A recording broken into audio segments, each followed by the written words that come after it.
We had a subscriber win $1 million again Yeah. this week. Unbelievable. Shout out to him. Also, huge shout out to the impressionist Joey Rudman for winning $20,000 on the Berlin slate, which, hey, if it was up to me, there wouldn't be any games in Berlin, period. But good thing that there was this past week. Undoubtedly. What a talent. Can ship showdown slates and do the world's best Silva impression. I'm actually in the kitchen right now. I'm getting ready to cook, all right? And I'm roasting YouTube commenters for breakfast. Story number 1 comes from the New York Giants. So Giants blow yet another big fourth quarter lead Sunday, lose 24-20 in Chicago.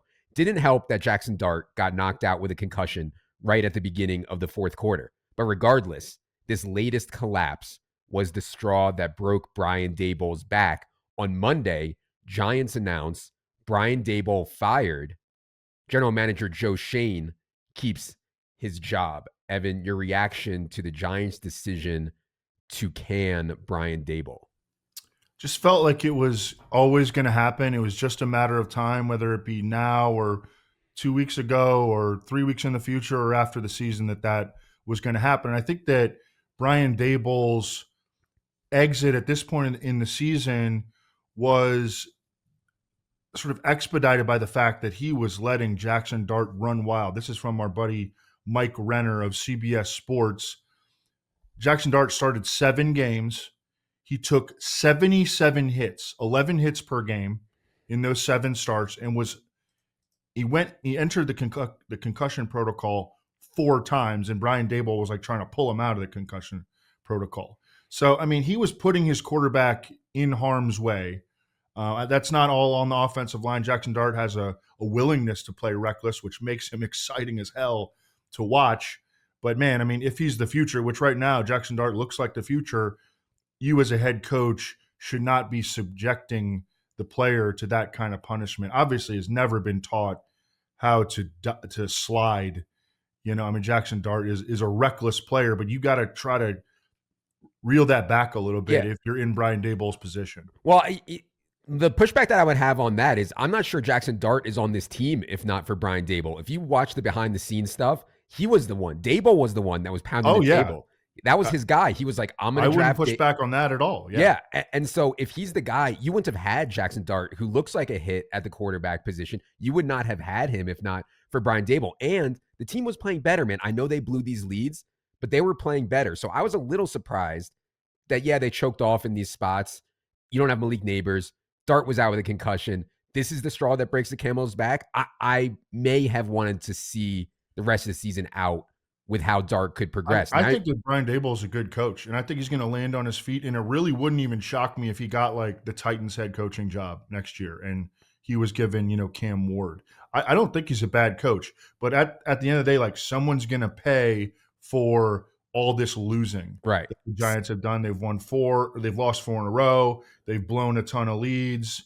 I mean, someone is just going to hit the chopping block, and that always seemed like it would. And you have this excuse that, he's not protecting the franchise quarterback. Doesn't matter that he was the supporter for Jackson Dart at this point. Like he's got to go. I mean, I think that's just what happens in the NFL. So now what you're doing, and Kafka's going to be here for now. We'll talk more about him in a second. But what you're doing is you are going to likely change the offense and add scheme around Jackson Dart when he was already looking relatively good. Now, I do think that Brian Daboll is a better offensive coordinator than head coach. From talking to Ron on, it seemed like he felt the same way. They like the leadership qualities of Daboll were not as strong as maybe some of the play calling stuff and coaching up that we have seen in the past. The bottom line is that since 2023, the Giants have won 11 games. They're 11-33. The other thing that I think is a factor in this, Evan, it does not look good for Daboll that Daniel Jones has been so good for the Colts or that Saquon Barkley was so dominant for the Eagles. And by the way, I don't blame Daboll for the Saquon one. It's running back, whatever. But the Daniel Jones thing, I mean, he was horrific in a lot of these spots over the last couple of years for the Giants. He goes to the Colts, and all of a sudden, they're one of the best offenses in the entire NFL. So that doesn't look good for Daboll either. The whatsoever. optics. Yes. Okay. They're going to move forward with Mike Kafka. He was the offensive coordinator. He'll be the head coach. Kafka, of course, played quarterback in the NFL from 2010 to 2015. He's been with the Giants since 2022. He's been in the mix for some head coaching jobs previously, has not gotten any. Do you think Kafka comes in and make any changes that we care about, Evan, or any more thoughts on Mike Kafka? I mean, I definitely think that he's going to try to protect Jackson Dart in this fact that Jackson Dart has 7 rushing touchdowns in 7 starts. I mean, not going to be able to count on that anymore. You know, Jackson Dart, we knew that he was a great runner coming out of college, but he only had 3 rushing touchdowns in 13 games at Ole Miss last year. So this crazy run of rushing touchdowns, I mean, whether it be regression or just not, you know, Mike Kafka not putting him in harm's way, that's going to happen. I think Mike Kafka like actually has a chance to be legit. I don't think that this is, you know, a Mike McCoy situation or, you know, just some guy that's going to be the interim, you know, play out the season, ride out the string or whatever. Like Mike Kafka, I mean, if the Giants finish on a positive note, I think that he could actually be retained as the head coach into next year, assuming that they stick with Joe Shane, which right now, again, optics, they're acting like they're going to do. Mike Kafka's really, really smart. He went to Northwestern. He found a way, despite very limited, talent, to be a 4th-round pick in the NFL. Last 6 years in the NFL, he's learned from a bunch of different people. Andy Reid, and he was like in the he spent time with the Patriots, the Jaguars, Buccaneers. I mean, he's a smart guy with a lot of experience, and he's young, and he's on the offensive side of the ball, which gives you an advantage in this day and age to become a head coach. I think he's interesting. I think he actually could end up being retained. Probably not a favorite to be retained, but like I think he's got like a 35 to 45% chance to be the Giants head coach next year if they finish strong. Yeah. I think less reckless, like getting Dart to slide, go out of bounds, but I'm not sure we should necessarily reduce rushing projection on Jackson Dart. He looks like Josh Allen out there as like a runner. You know what I mean? Like, so I don't want to take that part away from his game, but clearly he needs to protect himself better. There's absolutely no doubt about that. The one change that I had, big decision that Kafka is going to have is who's he going to start this week. Yeah. Well, we'll see if Dart gets cleared. I mean, right now he's in the protocol. I think that the optics of that would be really rough, considering that he's been in the protocol 4 times. I think that he might start Jameis Winston this week, but we'll find that out later in the week. Over Russ Wilson, you're talking about. Yeah, exactly. Yeah, I think that would be clearly the right move to go Jameis over Russ, but we'll see. One thing that could be a change here, Devin Singletary was a day bowl guy. And so maybe we see more Tyrone Tracy. The gap did get wider this past week. It was 49-25 snaps in favor of Tracy over Singletary. But again, Singletary was a Daboll guy. Daboll's gone. Maybe we see Tyrone Tracy expand that gap out there a little bit wider. Last thing I'd say about this is it's a pretty decent job. Like, you have Dart.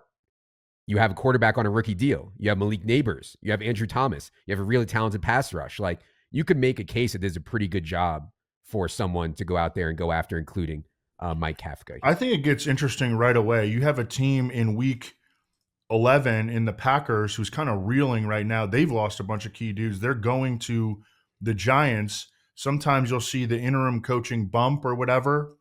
Jameis Winston can be, I mean, if he's running hot, he could be dangerous. Yeah. I think the Giants are kind of live to have an upset in Mike Kafka's first game. We'll get to that at the end of the week, though. Yeah, for sure. And we'll talk about Slayton. I did see Slayton pull up a little bit, but then he came back into the game. So I was happy to see that Slayton avoided an aggravation on that hamstring injury. I think he would be a nice fit with Jameis Winston. We'll talk more about that on Friday. All right.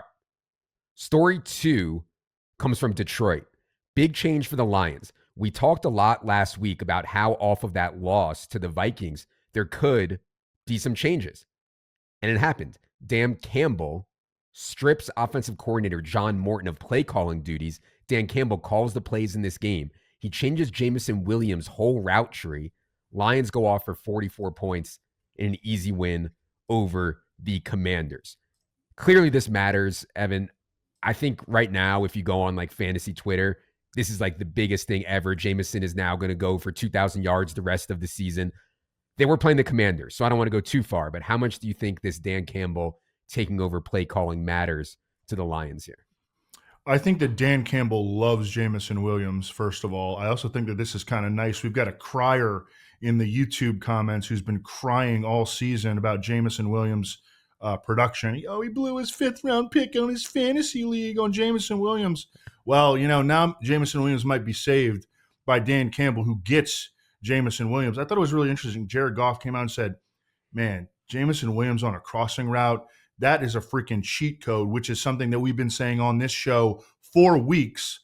I wonder, did John Morton not look at Jamison Williams' tape from last year? Because it was very clear that there was one way and one great way to utilize Jamison Williams. And you could use him to, change coverage and, run clear out stuff and block. He will block for days. He's one of the best blocking receivers in the NFL. But I mean, if you want to have that extra element of explosiveness in your offense, you got to get him the ball on the move. And we saw Dan Campbell do that. We saw Ben Johnson. It took Ben Johnson a minute to figure that out. But once he did, we saw Jamison Williams have like over 1,000 yards on like 49 catches last year. And we saw it right away in Dan Campbell's first game calling plays. Jamison Williams was a huge difference maker. He's now stacked a couple of good games in a row as well. I still think he's going to be volatile. Jahmyr Gibbs is going to get the ball a ton.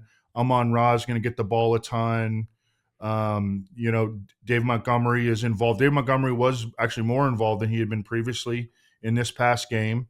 And Sam Laporta is obviously going to be a week-to-week factor. So there are going to be some down games, but I definitely think that the ball is in Jamison Williams' court now. He's got a chance to finish strong after a very kind of frustrating beginning to the year. Yeah, I mean, to me, it's just a route treat. He ran stop routes, and all of the tape bros are out here on Twitter showing all this stuff. Stop routes, crossing routes, all kinds of stuff that you need to have a reliable fantasy performance on a week-to-week basis. So, yeah, I do think it matters a ton, and we're going to do our best to capture a lot of this stuff in projection going forward. Another factor is that a couple more factors. In Dan Campbell's first game calling plays of the season, the Lions ran play action on 51% of their dropbacks, and that is a great number, and they cooked on those. And also, Jared Goff, the Lions they're struggling with some offensive line injuries right now. Taylor Decker has been struggling to practice on a week-to-week basis. Christian Mahogany, a starting guard, is on IR. Tate Ratledge had left their previous game. Graham Glasnow, their starting center, missed time in this game. Penny Sewell had missed a little bit of time in the previous game. I mean, that's all of their starters have been at least dinged up or are out. And so what the Lions did against the Commanders, and we should keep context because the Commanders defense is garbage. But Dan Campbell called a quick passing game for Jared Goff. Jared Goff on quick throws, released within 2.5 seconds of the snap, went 14 of 16 for 191 yards and 3 touchdowns. And those crossing routes that Jamison Williams gets into and the short stuff that Amon-Ra can win on all day long, those are quick passes. So all this stuff is kind of coming together, and obviously it hit really, really big against a Washington defense that is so bad that they had to change play calling, and now Dan Quinn has taken over as the Commanders' defensive coordinator. Tough spot this week at Philly for the Lions, but then as we've been harping on for the last month plus, after this game against Philly, 6 straight dome games for the Lions to end the fantasy season. And so things are trending up in a big, big way for the Lions from both a Dan Campbell perspective and from a schedule perspective. Speaking of trending up, let's go to story 3, Cincinnati Bengals. So Bengals were on a bye. They will come out of it to play Pittsburgh. The massive news, surprising news came on Monday as Joe Burrow's practice window was opened. Sounds like week 13 is a possible return date for Joe Burrow. Maybe week 14 is more likely, as Schefter reported Tuesday morning. Schefter also noted that it's going to depend on Cincinnati's record. Now, the Bengals are currently 3-6. Their next 3 games are Pittsburgh, New England, and Baltimore. If they go 0-3 or 1-2 in those, maybe Burrow doesn't rush it back. But if they can win 2 of them, maybe if they win 1 of them, obviously if they win all 3, I could see Burrow in week 13, week 14 for sure, which would be very exciting for some good late season spots. So this one kind of caught me off guard. Evan, I didn't think that he'd be back by week 13, 14. What are your reaction to the Burrow news that came out yesterday?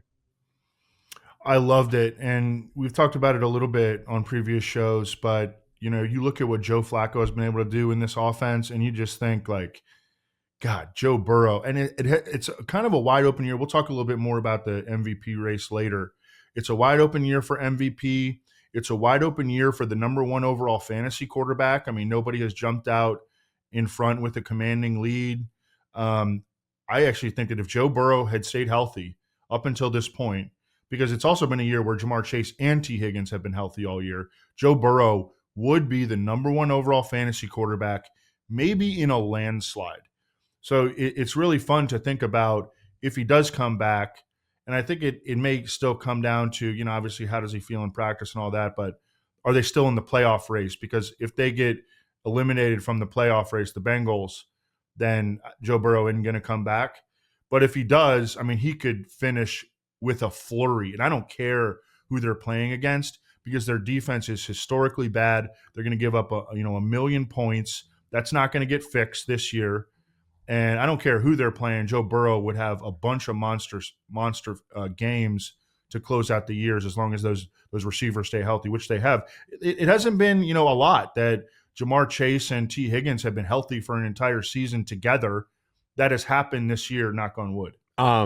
It's hard for it to get better than it's been with Joe Flacco. They're playing so fast and throwing so much. Joe Flacco's been fantasy, I believe, number one quarterback over the last 3 weeks or something like that. So, it's like hard for it to get better. Flacco has been awesome for these guys. He's going to come out of the bye. I think his shoulder thing will be fine. The big injury that I'm watching here in Cincinnati is Samaje Perine's ankle going to be healthy. That is absolutely massive for Chase Brown. We saw Chase Brown in the game before the bye get those 14 targets.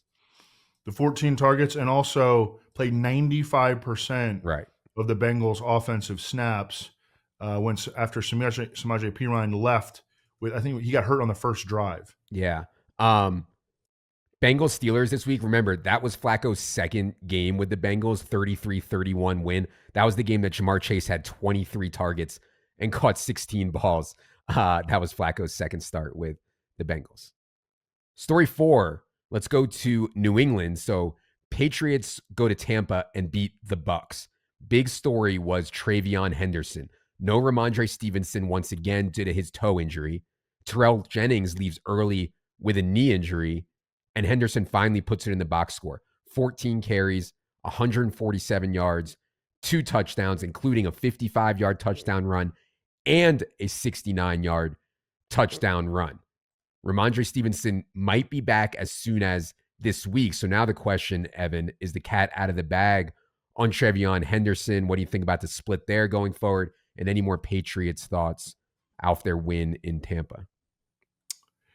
Yeah, Travion Henderson. I mean, look, I think that the progression here has been really simple. Travion Henderson did not play good football for the first 6 or 7 games of his career, and he didn't get expanded opportunities, and he lost chances to Terrell Jennings or whoever.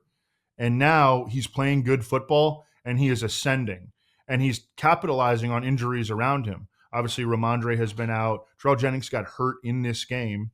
But Travion Henderson, he had allowed 0 pressures in his pass blocking snaps this year. And I know you don't get fantasy points for pass blocking, but you get fantasy points when you play more and you get the ball more. And guess what happens when you play well? You get to play more. Travion Henderson also hit 22 miles per hour on his 69-yard touchdown run against Tampa Bay. That was the fastest ball carrier speed by any rookie this year. One of his comparisons coming out of college was to Jahmyr Gibbs. And I think you're starting to see a little bit of that. And you're starting to see the progression. And now if you look at the Patriots, because the Patriots are playing on Thursday night, and oh my God, they have every single dude on the roster listed as limited in practice. But Ramondre Stevenson on Monday was listed as limited. It's going to be interesting to see how their split goes when he gets back. I mean, I'm in favor of Travion Henderson being the lead back the rest of the way. And this offense, my goodness, this is a big play offense. When Travion Henderson is the lead back and you got Drake May under center, it doesn't matter who he's throwing to, freaking Matt Collins, Kayshon Boutte, Kyle Williams, geeks off the street. He is making big-time plays down the football field. This has become one of the most fun, exciting offenses in the NFL to watch. And I don't think it's slowing down anytime soon. I think that the Patriots will maintain a commitment to a big back. In other words, if Terrell Jennings did not hurt his knee early in this game, he would have handled a bunch of base and big back work. However, and I think Ramondre Stevenson, if he plays Thursday, will go right back into that role. However, how much of that role can Trayvon Henderson take away now, I think is in play. And so, yeah, I think we should have the base work split and all the passing work, or a lot of the passing work, to Trayvon, and we're going to work on that before Thursday as we get more information on Ramondre's injury and Terrell Jennings' injury. Terrell Jennings is listed as day to day. Drake May. Oh, hold on one sec. Before you get to that, one sec. Because that's going to be a good one. 1 second. The other last point I wanted to make on that Trayvon Henderson thing, they did give him 2 goal line chances, and he failed on both. So again, if Ramondre can play, if Terrell Jennings can play, I think those like 1 and 2 yard stuff will go to the big back. And yeah, Kyle Williams subbed for Kayshon Boutte here, 21 routes on 36 dropbacks, only 2 targets for Kyle Williams, but one of them went for a 72-yard touchdown. I'd love to see more of him. We buried the lead though here, Evan. Your current betting favorite to be the NFL's MVP is Drake May. Is there anything that you would like to say to the YouTube commenters? The Patriots have won 7 games in a row. And it does help that this past week, like Josh Allen lost and Patrick Mahomes was on bye. So, he just couldn't make any noise. And Drake May did make noise, defeating a guy that, people were, and I understand quarterbacks don't play against quarterbacks, but in the grand scheme narrative of things, in the hearts and minds of the voters, which is what we care about, the Associated Press voters, Drake May beating Baker Mayfield straight up matters, because people have been pretending that Baker Mayfield was maybe an MVP candidate, which he no longer is. But Drake May is. He's the favorite at DraftKings Sportsbook. And we did a show in mid to late May with Ryan Reynolds, our award show. We do a couple of them usually in the offseason. And I had Drake May as 80-1 to win NFL MVP. I mean, why not take a shot? Second, he finished last season really well. I thought the Patriots were going to be at least a better team this year, maybe a sleeper to make the playoffs. They're much more than that right now. They're first place in the AFC East. Mike Vrabel was a big addition.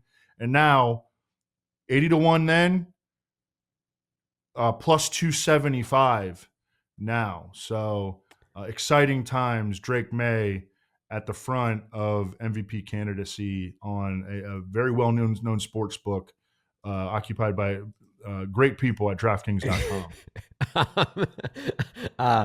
I think well-deserved also. Like, Drake May is playing at a ridiculously high level with not the best weaponry, not the best offensive line play. I think they've been good in pass blocking. But yeah, it's just awesome season for Drake May. Another note on Drake May. I don't want to go too long, but this is an opportunity to go long on an important player. He just turned 23 on August 30th. It was right before week 1.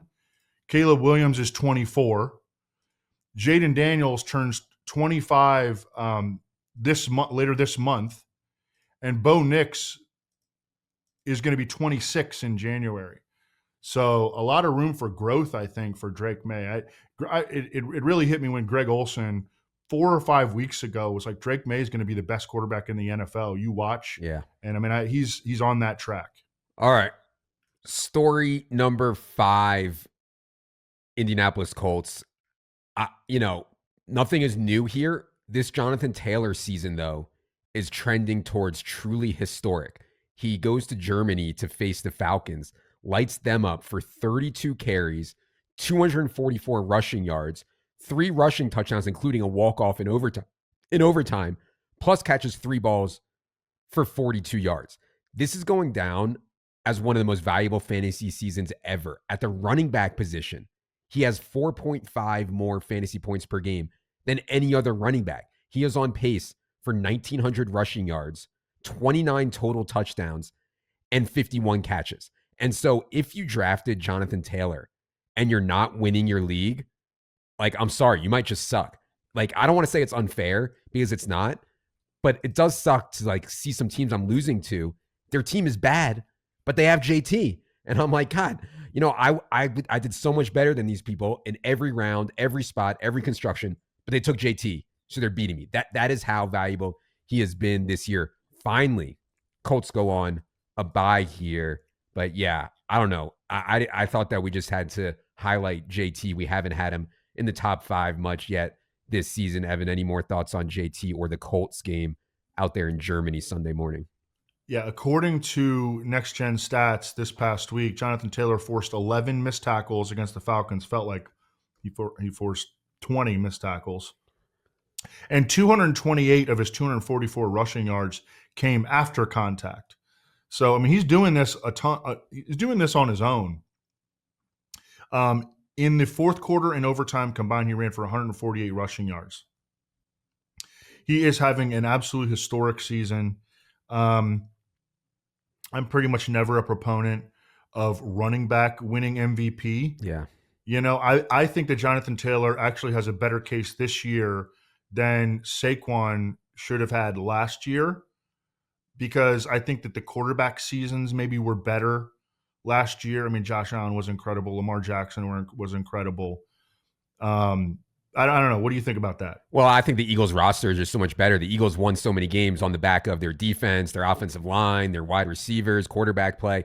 I mean, you could say JT is a huge, bigger reason why they're winning. I do not think JT will end up winning it, though. And one thing that I should say is the hard part of the Colts schedule is coming up. They have a bye this week. Then they play at Chiefs, Texans, at Jaguars, at Seattle. So it's going to get tougher here for JT. Not to say that he can't or won't shred that, but it's going to get tougher here. No, I would not bet JT to win MVP. I do think it'll end up being quarterback, but it is a good year for running back to win it because, as Evan said, quarterback play has not been like off the wall. Nobody's run away with it whatsoever. Speaking of quarterback play, Daniel Jones, do we think he might be turning back into a pumpkin a little bit? A lot of turnovers and sacks. A lot of sacks. Yeah, a lot of sacks and turnovers. It looks like some of the games that he had in New York. Yeah, with the Giants. Yeah, where the biggest knock on him. I mean, he's got skills. He's a good athlete. When he's in rhythm, he can be a solid thrower, complete a lot of passes, but his pocket awareness has always been a big issue.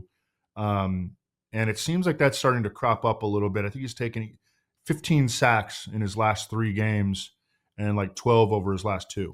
Last note I had on the Colts, Alec Pierce, man, he had 7 targets in this game compared to just 2 for Michael Pittman and 2 for Josh Downs. In the last 4 games, Alec Pierce leads the way with 35 targets, then Pittman with 32. Downs all the way down at 14, although he did miss one of those games. But yeah, man, I mean, Alec Pierce looks like a true baller. He's going to be a free agent after this year and is going to get a big bag that is going to surprise some people. But yeah, like on a week-to-week basis, Evan, like, is it crazy to want to start Pierce over Pittman or anything like that? At this point, my lean is still Pittman, but I know there's people out there who prefer Pierce, the Pierce side. Well, Alec Pierce, he's an impending free agent. I think he could end up getting a nice contract. Mike Leach used to talk about, and this may seem obvious when I say it, but Mike Leach used to talk about, what's the highest efficiency way to play offense? And that's when you are getting the ball in the hands of all your playmakers. And that's what the Colts have been able to do. They're getting the rock to Alec Pierce down the football field. Jonathan Taylor's dominating. Pittman has had a bunch of big games. When Josh Downs has been healthy, he's been a really nice playmaker for the Colts. So, they're living by the Mike Leach philosophy this year. Shane Steichen, favorite for Coach of the Year. All right. The NBA season is indeed underway. We cover it with the same intensity. We cover the NFL. Dink, Gallagher, and the team have 3 products that run during NBA season. The in-season product, aka DFS, projections, shows, top plays, etc. Full stat detail, access to what we project for every category, every player, every game. And then, of course, the official NBA prop sub. Please read the FAQ on that, not for casual betting. Check out the details on all our NBA products at EstablishTheRun.com. All right, let's go to the NFC now. We'll start with the Arizona Cardinals. Cardinals went to Seattle and just got boat raced immediately. They were down 21-0 at the end of the first quarter, 28-0 3 minutes into the second quarter. And so what we got in this game, Evan, was basically 3/4 of garbage time for the Cardinals. Jacoby Brissett dropped back 53 times. You get the big Trey McBride game, 9-1, 27-1. Evan, what do you think of Cardinals game at Seattle? It was just a belt to butt game for Arizona.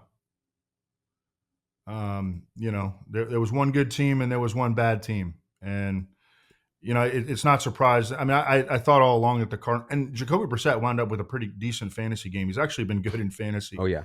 Every single start that he has made. But, yeah, I mean, there was a good team out there and there was a bad team out here. Kyler Murray is on IR, right? So he's not coming back. Yep, four-game IR, but yeah, I don't know. I highly doubt we'll see him. Yeah. So I don't really have anything great to say. I mean, the Cardinals got their asses spanked by one of the best teams in the NFL. Yeah, I thought Jacoby Brissett, I know it was garbage time stuff, but it was like all known passing situations. And outside of those 2 fumbles, I thought he handled himself pretty well. And I was watching that really closely because I did end up playing Brissett in cash on DraftKings this week. McBride is just an animal, like really, really, really good at football, running over dudes, running through dudes, hurdling them. Trey McBride, remember we talked early in the year on this show about the touchdown stuff? Trey McBride now has 4 straight games with a touchdown from Brissett, 5 of them total. In his 54 other NFL games, he scored 7 touchdowns. I mean, this now looks like a Kyler Murray problem, not a Trey McBride problem when it comes down to touchdowns. Last thing on Arizona for me, Trey Benson, just no news still on Trey Benson. In this game, Bam Knight hurt his ankle. That allowed Michael Carter to get in there at the end. If Bam Knight and Trey Benson are out again, I think we'll have DeMercado a little bit ahead of Michael Carter in usage, but that's going to be a tough spot that we're going to have to work on for sure. Michael Carter, 3 carries for 4 yards. I mean, they could get I really think you could gain more, Adam, with the opportunities than Michael Carter. Michael Carter is buns. I know. I'm praying that we get some Trey Benson news, man, for the best ball stuff. Like I have a bunch of him as the one injury away. We got the injury to Connor, but then we got the Benson injury. So we'll see. Falcons. So Falcons were in that Germany game on Sunday morning. They lose 31-25 in overtime to the Colts. I think there are some pretty frustrated Bijan Robinson owners out there, which sounds insane because Bijan is fantasy's number 6 running back in points per game. But they're frustrated because Tyler Algier keeps getting the touchdowns. Tyler Algier, 2 touchdowns here, both from 1 yard out on the season, carries inside the 10, 13-5 in favor of Algier. I'll just say, yeah, that sucks. They prefer Algier around the goal line. But if anyone wants to trade Bijan Robinson to me, I am buying. This pass catching role, plus how explosive he is, it's like Devon Achane-esque. So if you're panicked on Bijan, trade him to me. I want Bijan. Evan, any more thoughts on Falcons game out there in Germany? I mean, the Falcons have lost 4 games in a row. And their pick, that would be their pick, but isn't their pick because they traded it, their first round pick, because they traded to the Rams, is number 9 overall. The Rams are a lot of people think they're the best team in the NFL right now, and they have access to the Falcons' first round pick in 2026. Isn't that something? I saw you do a tweet on, was it red zone carries between Bijan and Algier? Inside the 10 this season. Inside the 10. 13-5 in favor of Algier, yeah. I had to look at that. I had to do a double take on that. I mean, that is a wild statistic, and that is extremely frustrating for people that have Bijan. I mean, I'd take him too, but that's brutal. I mean, that's an assignment that Tyler Algier is getting ahead of, a player that 4 weeks ago Raheem Morris was saying is the best player in the NFL. Yeah, I hear you. I just think Bijan's still going to score plenty of touchdowns from further out, kind of like a Achane, Ollie Gordon, or whatever situation. Obviously, Algier's better than Ollie Gordon. They use him more, but yeah. Other frustrating thing, I don't know if you have any idea what's going on with Darnell Mooney, Evan. I mean, another bad drop in this game. 8 targets. He caught 1 of them for 17 yards. Darnell Mooney is now at 5.4 yards per target. That is absolutely pathetic in the Jerry Jeudy, Christian Kirk, Evan Ingram level of incompetence. Last year, Mooney was up at 9.4 yards per target. So I don't know if you have a take on what's going on. Does he just suck? Penix sucks. I don't know, but it has been a precipitous fall off from last year for the Moondog. Yeah, I think it's a combination of Penix has not been as good as, the people in the Falcons organization were super, super high on Penix. He has not been consistently accurate this year, and just missing all of training camp. There has just been no chemistry whatsoever developed between the quarterback and the receiver in this instance. And that's what you're seeing play out. And it could be that Darnell Mooney simply isn't healthy and he's gutting out a hamstring injury, which is like one of the worst injuries that you can have for a wide receiver whose game is built on getting down the football field. Yeah, it's been a complete disaster. I mean, has Darnell Mooney had one fantasy relevant game? No. I can't even think of it. I mean, I dropped him in season long after that game that London was out and they were playing the Dolphins and Mooney still failed. I dropped him after that game, and yeah, is what it is. I'll take Alec Pierce, whatever, it's got to be better. By the way, though, Falcons do get Panthers, Saints, and Jets in their next 3 games. So soft spot in the schedule here for the Falcons. Let's go to the Panthers. Panthers have been narrowly winning games, but it was pretty easy to see that was a mirage. They get exposed here, score just 7 points to the Panthers in a home loss to the lowly Saints. They play these games, all these games, even the ones that they win, they play these games trying to hide Bryce Young at all costs in terms of pass rate over expectation, in terms of depth of target. Bryce Young just does not look like an NFL quarterback, and they don't even want him to try to be an NFL quarterback, even though they have 5 wins this year. So, Evan, what do you think of this ugly loss for the Panthers? Score 7 points at home against the Saints. So the previous week, the Panthers go to Green Bay and pull off, we talked about it. It was like one of the biggest upsets in the NFL in years from a point spread standpoint. And then they fall on their faces against the Saints, and reporters asked the players after the game what TF happened. And multiple Panthers players were like, we got too full of ourselves. Our heads got too big. I mean, which is kind of crazy to think. What were they, like 5-4 or something? They were literally 5-4, full of themselves. And that was an awesome win, dude. I mean, that was an unbelievable win at Lambeau.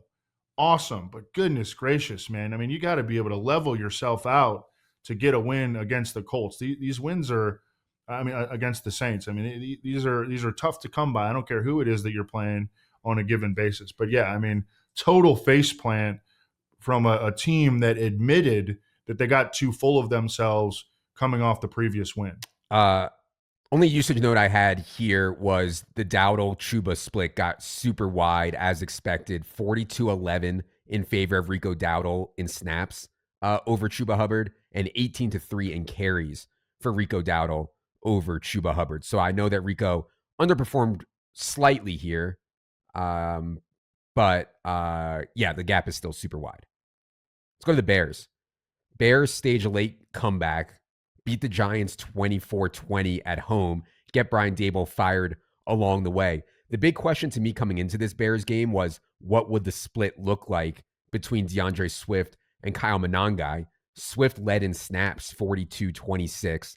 Swift led in routes 23-16. Swift led in opportunities 21-8. Monangai did get a touchdown, though. Evan, what do you think of Bears' late win over the Giants? The Bears did not run the ball particularly well in this game, and that was very surprising because their run game had been dominant previously, and the Giants were giving up almost 6 yards per carry entering this game. It seemed like they gave Kyle Monangai a chance to establish the hot hand early. He had their first touchdown of the game, and then he kind of got quiet, and DeAndre Swift got hot. Mm-hmm. And they rolled with DeAndre Swift. They also like DeAndre Swift better in pass protection, which I know we're not allowed to talk about pass protection here because you don't get fantasy points for it, but it does translate to playing time. And DeAndre Swift is a guy that the Bears trust in pass protection, and they do not trust Kyle Monangai.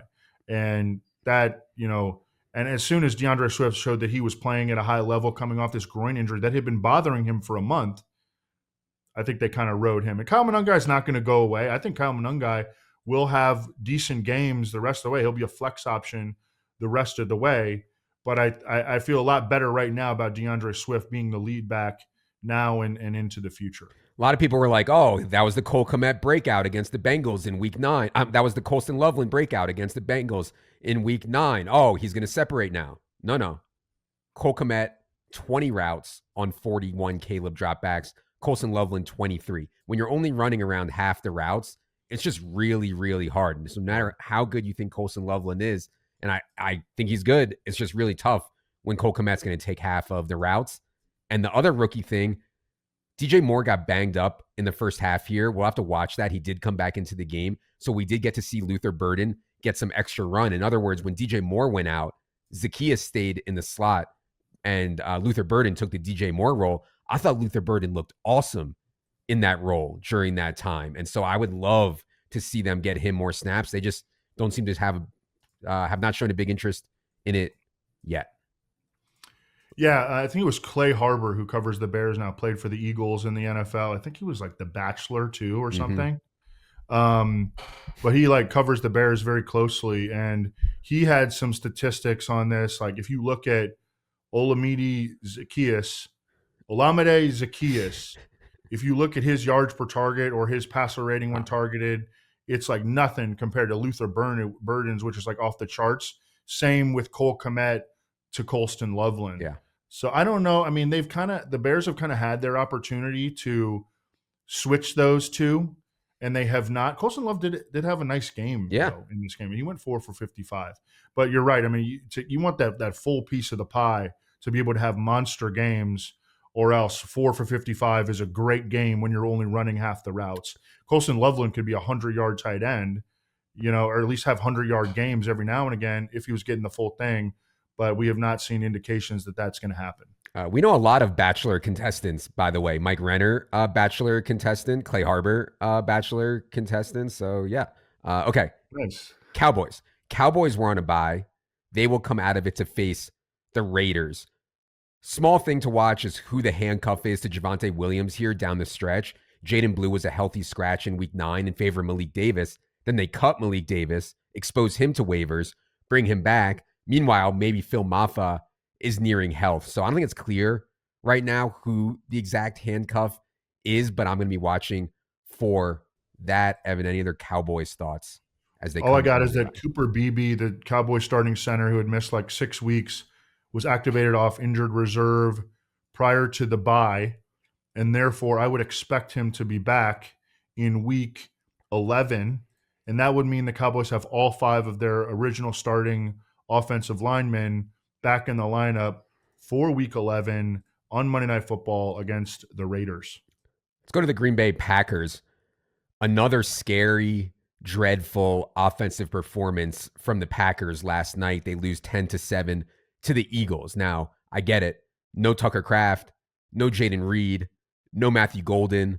Romeo Doubs sustained a chest injury, but still, this team scored 13 points at home against the Panthers in week 9, and then 7 at home last night against the Eagles. Evan, any thoughts on what's going on with Packers offense right now? There's a lot of things going on, and that's how you see an offense crater like the Packers have. Over their last 2 games, they've combined for 20 points. They've had 17 possessions and scored 2 touchdowns.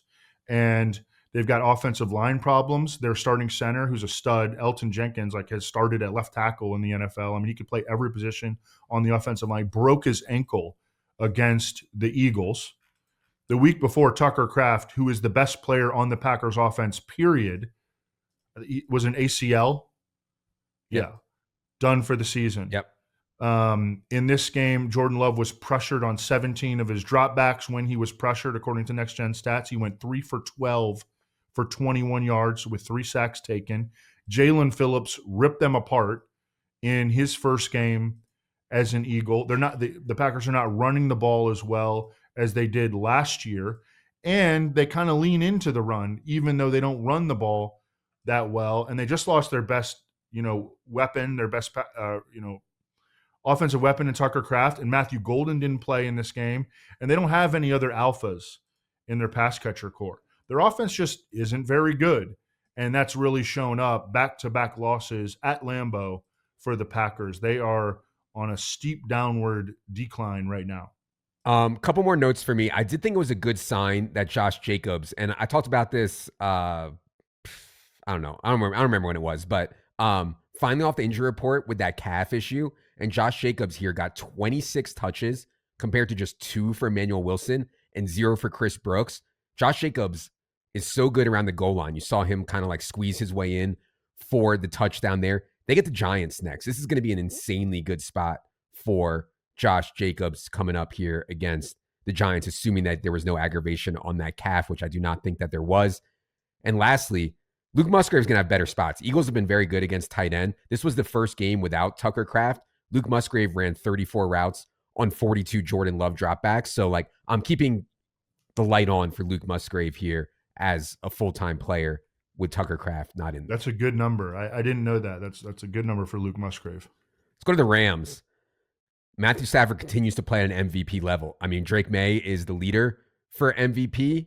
Matthew Stafford is second in the betting market. This week, Matthew Stafford lit up the Niners for 280 passing yards, 4 touchdowns, 0 interceptions on 36 attempts.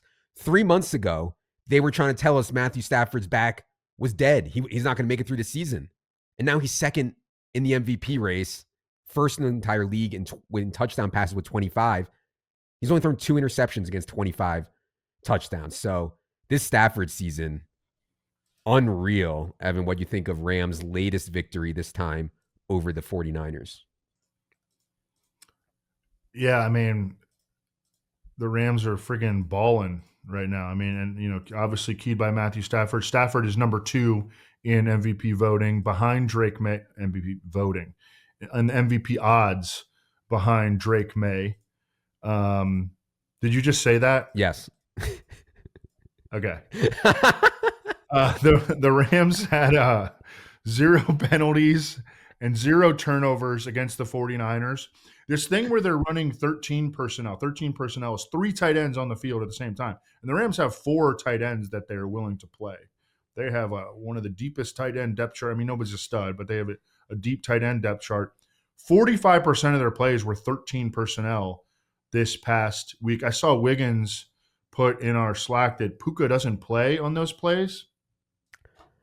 I wouldn't worry about that. I'd have to look at that more, but yeah. Yeah, I haven't looked at that yet. I just saw Wiggins talking about that. Devontae Adams did leave with an oblique injury. Yeah. They said he could have come back in if the game was closer, so I think he's going to be okay, thankfully. Yep, and Sean McVay, I think, has a actually good track record when it comes to the health of his players. Although, I don't know, man. I mean, I think that there was actual reason to be concerned about Matthew Stafford. We can look back now and say, oh, we shouldn't, I fell for it. I mean, it wasn't like a ruse, I don't think. Yeah. And I think that there was actual concern. Plus, he's old. He has a history of back injuries. Even Sean McVay was talking about, like, hey, if we got to go with Jimmy Garoppolo, we feel good about that. Yeah. For sure. I just think, especially at the quarterback position, like we saw with Flacco, these guys can take injection or do whatever they have to do. If you watch the quarterback show on Netflix, you see what these guys go through each week to get their body ready. It's like, it's not like me or you having a back issue or a shoulder issue. It's like these guys can take stuff and play. And yeah. A few more Rams thoughts that I had. Evan mentioned the 12 and 13 personnel with Parkinson, Higbee, Ferguson. It's really tough to parse. Like Parkinson got the touchdown here. It's hard to parse between Ferguson, Higbee, Parkinson, Higbee, and Ferguson. But yeah, generally, I thought Greg Olson talked about this. So many sharp teams now are doing this. You line up in 12, you line up in 13 with the intention of getting big defenses on the field and then throwing out of that. And so it does not shock me at all that Sean McVay, one of the sharpest guys in the league, is like at the forefront of this. And yeah, I think, when you have a really deep tight end room and you have 2 awesome receivers and nothing else, it makes a lot of sense. So this is what happens in the 13 and 12 personnel is that defenses they'll have their nose tackle in. He ain't covering anybody. And they'll have a third linebacker in. They'll put their base defense in. The third linebacker is almost always the slowest one of your linebackers. And then in like nickel and dime, those guys come out of the game and you have an extra defensive back, or you have a fleeter of foot linebacker. You have like an outside edge rusher. And so the defenses are just slower and you love to throw the ball against that, get guys in space and throw the ball against that, you're going to have a really high completion percentage and a chance to break more explosive plays when you are throwing against a base defense that has their freaking nose tackle in there who's a run stopper. 100%. Last note from me on the Rams. This was, a somewhat big game. The 49ers in division had a good record, and we still got a lot of Blake Corum. First drive was all Kyren Williams. Second drive, Corum. Third drive back to Kyren. Fourth drive, Corum. Corum did get stuffed on a goal line play on one of his drives. Next play was a touchdown to Devontae. But my point is that even though it was a big game, we still saw a lot of Blake Corum. They have another big game this week, play the Seahawks. I'm looking forward to that game, Rams-Seahawks on Sunday. Let's go to the Vikings. So we came into this game pretty worried about J.J. McCarthy, given what we've seen from him so far in his NFL career, plus how much healthier and better the Ravens defense has been lately. And that showed up. McCarthy completes just 20 of 42 passes, throws 2 interceptions. Justin Jefferson was not good in this game. He was frustrated. He had some bad routes. He fell down on an interception, but just 4 catches for 37 yards on 12 targets is not what we're used to from Justin Jefferson. And Jordan Addison, only 3 catches for 35 yards on 11 targets. So no receiver in the NFL underperformed their opportunity more in week 10 than J-Jeff and Addison. They have a much, much, much softer schedule coming up, but I'm still a little worried that McCarthy is going to cap these guys. Evan, what do you think on Vikings coming out of their loss to the Ravens? Yeah, just from a passing volume standpoint, this was actually J.J. McCarthy's best game. He threw for 248, which is easily his career high. Now, it's a 4-start sample, but still, he has not been generating passing game production, and therefore no pass catchers are going to be able to produce in that kind of environment. Justin Jefferson has a 50% catch rate when targeted by J.J. McCarthy this year. That is pathetic. Both of J.J. McCarthy's interceptions in this game were on passes intended for Justin Jefferson. T.J. Hawkinson has been completely dead to the world when J.J. McCarthy has been in the game. T.J. Hawkinson does not have more than 15 yards in any of J.J. McCarthy's 4 starts. Addison has 2 starts with J.J. McCarthy, hasn't done anything. It's been a disaster for this passing offense. I will say the upcoming schedule is very good for efficiency to tick up on McCarthy. He gets the Bears at home in week 11, gets to play the Commanders in week 14, gets to play Dallas in week 15. Those are 3 of the 4 worst defenses in the entire NFL. And the other thing I'd say about McCarthy, he's an athlete, man. He ran in this game 5 times for 48 yards. They did a trick play where they threw it back to McCarthy. So, from a fantasy perspective, when you're an athlete, you can run, you can catch passes, you can actually score points even if you're not that efficient throwing. McCarthy is going to project well for us in this home game against the Bears. He's just gonna, Other big story in this game for me, Aaron Jones came in with a shoulder injury. He was fine. Not only was Aaron Jones fine, but he outsnapped Jordan Mason 46-16. And so Aaron Jones is a guy that you can definitely start here against the Bears in week 11. Saints go to Carolina and get the first win of Tyler Shuck's career, 17-7 over the Panthers. I thought Shuck was pretty good. 19 of 27 for 282 and 2 touchdowns without Rashid Shaheed. Chris Olave had a couple insane catches, finishes 5-1-0-4-1. He's one of the most reliable mid-range options at wide receiver on a weekly basis. Evan, what do you think of Saints getting a win in Carolina? Yeah, I think that what you want to see is just competency from Tyler Shuck. And he showed that. We just want him to be able to get the ball to Chris Olave. That's all we're asking for. And he was able to here. Chris Olave also, a reminder that he's awesome. This guy has dealt with every type of adversity that you could possibly come up with. Injuries, a million concussions, never has had quality quarterback play. He dusts J.C. Horn, one of the better cornerbacks in the league, for a 62-yard touchdown in the second quarter. One thing about this was they got a lead and were able to run the ball 37 times versus 28 pass attempts. That is not going to be typical. The schedule is very soft, but that's not going to be typical for a Saints team that remains pretty bad. So I think the passing volume is going to be there regardless. Last note for me on the Saints, Devon Vele led all wide receivers in routes with 31, caught one ball for 15 yards on 3 targets. That trade continues to just I don't get that trade whatsoever, but they keep talking up Devon Vele. He's going to play a lot. Let's go to the Eagles. Really ugly game last night. Eagles score 0 points in the first half, end up beating the Packers 10-7.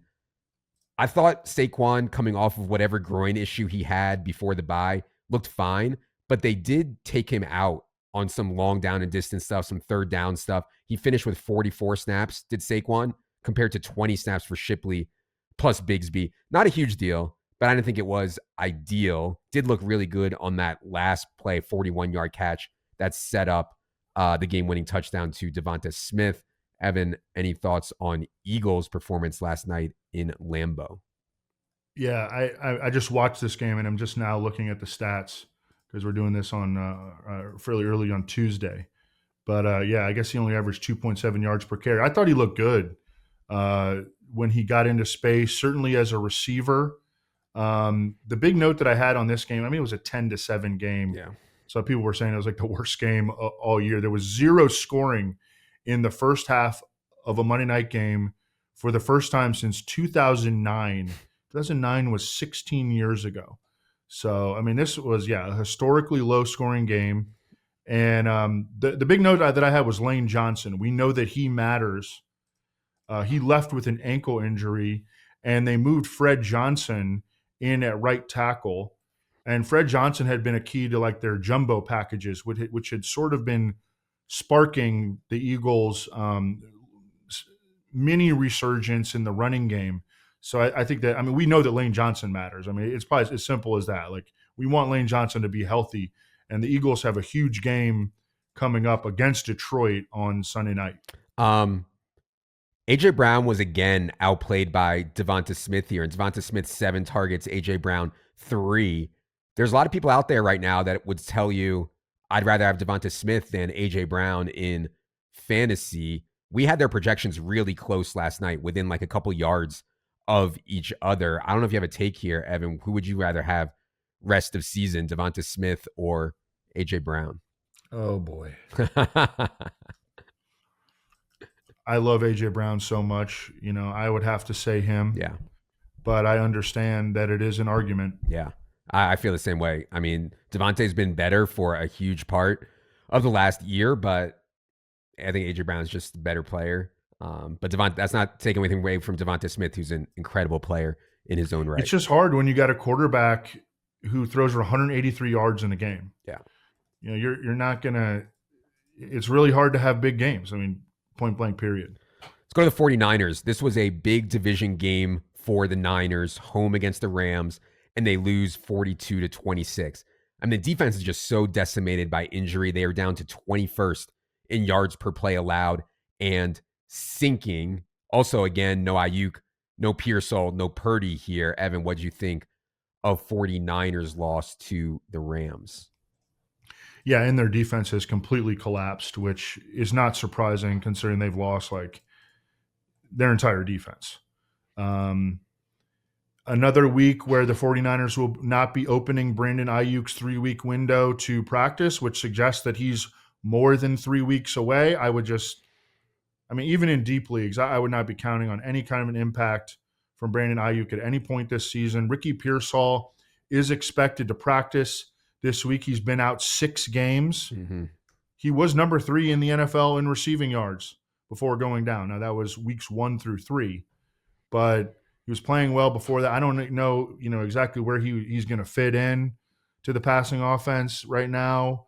And then, you kind of hope that Brock Purdy comes back, but I don't know that he's 100%. Kyle Shanahan made it clear that he doesn't want Brock Purdy to, when he does come back, to be at risk of an aggravation. They've already been through that.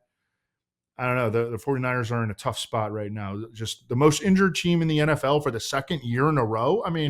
That doesn't happen. They were the most injured team according to adjusted games lost last year, and they got to be up there in the rankings this year. For sure, especially with the defensive starters. How many defensive starters they lost? Yeah, I think Pearsall, I would consider him like 50-50 to play this week. Purdy, I have no idea. And Ayuk seems like, as Evan said, in big trouble. I did think a positive was Juwan Jennings. Again, we talked last week, looked really healthy. 671-1 for Juwan Jennings on a 23% target share. He's playing like he was last year once again. And also, George Kittle, there are all these people, if you go on Twitter, you can't play George Kittle this week. Don't play George Kittle in DFS. He's not separating because of his hamstring. Look at his separation score. I can't stress enough. None of this stuff matters. Like, usage is what matters. George Kittle catches all 9 of his targets for 84 yards and a touchdown. Yeah. And I do think that the separation stuff is interesting. I mean, I'm willing to read it, but I don't think that we can build that into our fantasy analysis. It's again, like so much of this other stuff, it's descriptive, not predictive. Last note for me on 49ers. Brian Robinson ran well in this game, and what you should be doing. We're going to have a whole show on this soon, but if you're in a season-long league, your bench should be a lot of running back handcuffs this time of year. Like if Christian McCaffrey went down and you have Brian Robinson on your bench, it is just a total Yahtzee slam dunk. So those are the kind of players, one injury away, that you want to have on your bench this time of year. Seahawks absolutely curb stomped the Cardinals right out of the gate. So not a ton of takeaways on the Seahawks. It was the Rashid Shaheed debut, but Sam Darnold only dropped back 13 times. 13 dropbacks in the whole game for Darnold. So we didn't really get to see Shaheed. He ran 8 routes. But by the way, it doesn't matter. Sam Darnold, 13 dropbacks. Oh, Jackson Smith and Jigba, of course. 5 catches, 93 yards, and a touchdown. Evan, any thoughts on Seattle's rolling of the Cardinals? Yeah, just the game script on this one determined so much of the box score because, I mean, I looked up and it was like the early second quarter was like 34-7 or something crazy. And that's why you see, 13 dropbacks for Sam Darnold. He still averaged 15 yards per pass attempt. Yeah. He was only pressured 1 time. The Seahawks have won 4 games in a row. The Seahawks did lose their starting center, Jalen Sundell, for multiple weeks due to a knee injury. He might have to go on IR. The Seahawks have really avoided injuries this year. I don't think that this one's going to matter too much. They have their other 4 starters in place. But finally they experience an injury situation. They have avoided that. That's been awesome. Sometimes it's as simple as like, let's stay healthy. Let's beat the game of attrition, and then we can be one of the best teams in the NFL. Like it really, and that's not fun analysis. No one wants to hear that, but that's a really, really big thing. It's similar analysis to a lot of the best ball stuff, like some of the best ball teams are the healthiest teams, period, and so it's in the NFL also. One thing that was frustrating, I know, for Kenneth Walker and Zach Charbonnet people, like it's bad enough they're splitting so much. Then they put in George Halani. This was in the first quarter. George Halani scored a touchdown from 9 yards out. So like it's already terrible for Kenneth Walker around the goal line. It's all Zach Charbonnet. And then we got to get George Halani a carry in the first quarter for a 9-yard touchdown. So I get the frustration on the Kenneth Walker stuff for sure. Yeah. One more note. I know you already talked about JSN. I was listening to that. But Jackson Smith and Jigba leads the NFL in receiving yardage. And the next closest guy, who's Jamar Chase, JSN has 210 more yards than Jamar Chase. Just an unbelievable season, especially because they don't even really throw the ball that much in Seattle. No, these seasons from JT and JSN are like mind-blowing. I mean, they got to be neck and neck for OPOY. I think it's Jonathan Taylor. JT is a huge favorite right now, but and any other year, JSN would have an awesome case. Bucks lose to the Patriots. Again, no Bucky Irving, no Chris Godwin, no Mike Evans. So you get Emeka Egbuka for 13 targets, only 6 catches, but does turn that into 115 yards and a touchdown. You also get, as expected, the big Otten game, big Tez Johnson game, because Baker is such a talent elevator and it's so concentrated right now. And so Evan talked at the top about people winning a lot in DFS. A lot of the stuff that hit in DFS was the stuff that simmed well, was Baker doubles and Baker triples with Travion Henderson. And that was kind of what you needed, or at least one way what you needed to win there in Week 10. Evan, what do you think of Bucks' loss to the Patriots? I thought that this kind of went about as expected. I don't know. I think we could talk about the RB situation. Egbuka overcoming. He really had not played particularly well in his previous 3 games. We talked about dealing with that hamstring injury, gets the bye, comes back, faces a tough matchup, and beats it. For what did he finish with 115 yards and a touchdown? Yep. Yeah, Otten got where we wanted him to go, 9 for 82. And then Tez Johnson scored a couple of touchdowns. I mean, Bucks played about as well as they could. But they're missing Mike Evans. Apparently he has a chance to be back in week 15, maybe. Yeah. Yeah. That's what they're hoping for. On the running back stuff, so Sean Tucker, and by the way, there's still no timetable for Bucky Irving's return or Chris Godwin's return, which is crazy, but no timetable on either of those guys right now. So the running back spot, Rachaad White, this was in a game that was neutral, trailed. Rachaad White, 50 snaps, Sean Tucker, 22, but carries were only 10-9 in favor of Rachaad White, 5-2 in targets. So yeah, I mean, it's not as good of a role as Rachaad White had before. Sean Tucker is eating in more. Last thing, Cade Otton, 12. If you look at things like success rate, like Rachaad White, he's not a good runner. Oh, I know. Like, he's not a good runner. They like him for reasons other than the Bucks like Rachaad White for reasons other than him being any kind of an efficient runner. Sean Tucker's a better runner than Rachaad White is. Yep. The Cade Otton stuff, 12 targets. We've seen this before. When they are down a lot of guys, Cade Otton is a featured player in the pass game for him. When they have all their guys, Cade Otton is just like running cardio. But right now, while everyone's out, there's not many tight ends that can get 12 targets in a game and catch 9 balls. I mean, Cade Otton did that on Sunday. Last NFC team is the Washington Commanders. Just no chance against the Lions. I mean, horrific defense, no Jaden Daniels, no Terry McLaurin, no run game. They lose 44-22. They're now 3-7. I think the question at this point is like, will Jaden Daniels even come back? They have no timetable on him. He's out indefinitely. He's not making the trip to Madrid for this week's Commanders game. I know Evan's thrilled to hear that there is another Europe game this week, this time in Madrid. But yeah, I'm worried that they're just going to shut Jaden down. They're so bad. And there's like no sign of things getting better unless Jaden goes Superman. Evan, what do you think of Commanders' loss to the Lions? Yeah, not even the president being at the game could spark and rejuvenate the Washington Commanders, unfortunately. Their defense is dead. They're already going to be without 6 defensive starters in their next game, one of who is suspended, Deron Payne, for punching Amon-Ra St. Brown.